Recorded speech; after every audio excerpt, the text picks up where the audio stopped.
Protocol ఉల్లంఘనలపై speaker కు BRS ఎమ్మెల్యేలు ఫిర్యాదు చేశారు. పార్టీ ఫిరాయింపు ఎమ్మెల్యేలపై స్పీకర్ కు పిటిషన్ అందజేసిన కేటీఆర్ బృందం అనర్హత వేటు వేయాలని కోరారు. ప్రోటోకాల్ పాటించేలా ఆదేశాలు ఇవ్వాలని వినతిపత్రం అందజేశారు.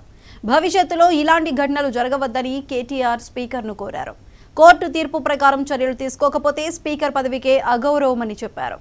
పిటిషన్ల మీద నిర్ణయం తీసుకునే అధికారం స్పీకర్కే ఉందన్నారు కేటీఆర్.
పోలీస్ అధికారులు ఫోన్ చేసి వాళ్ళ భయభ్రాంతులకు గురి చేసే విధంగా చేస్తున్నారు.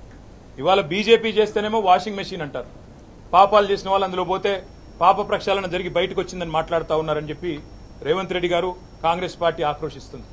వేరే రాష్ట్రాల్లో బీజేపీ కాంగ్రెస్ ఎమ్మెల్యేలను తీసుకుంటే మర్డర్ ఆఫ్ డెమోక్రసీ అంటారు. కానీ మరి ఇక్కడ మీరు చేస్తున్నది ఏంటి అని వారిని అడిగితే సమాధానం రాదు. కానీ వారు చేస్తున్నది కూడా సేమ్ పని. ఏం చేస్తున్నారు? కొంతమంది మీద కేసులు, విజిలెన్స్ దాడులు.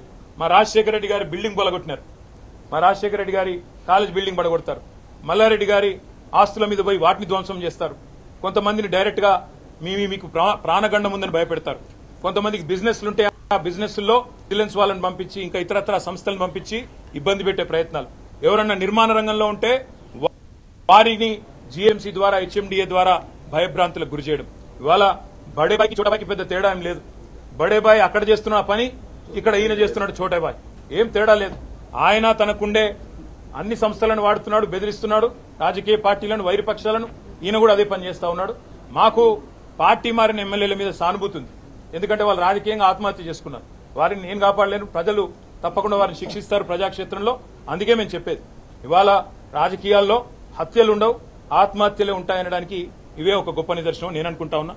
చాలా విషయాలు చెప్పాము. ఇంకా మిగతా విషయాలు చెప్తే మీరు ఇంకెక్కడికో వెళ్ళిపోతారు. ఇంకో సరే, ఇప్పుడు బ్రదర్ ఒక్క మాట, ఎవరైతే కూలగొడతామని చెప్పారో మొట్టమొదటి పార్టీలో చేరిందే ఆయన. ఇప్పుడు మాకు డౌట్ ఏమొస్తుందంటే, ఏ కడియం శ్రీహరి అయితే చెప్పిండో ఆయన ముందు నుంచే కోవట్టుకున్నాడేమో, ముందు ఆయనతోనే చెప్పించి కథంతా చేస్తున్నాడేమో అని మాకు డౌట్ వస్తుంది.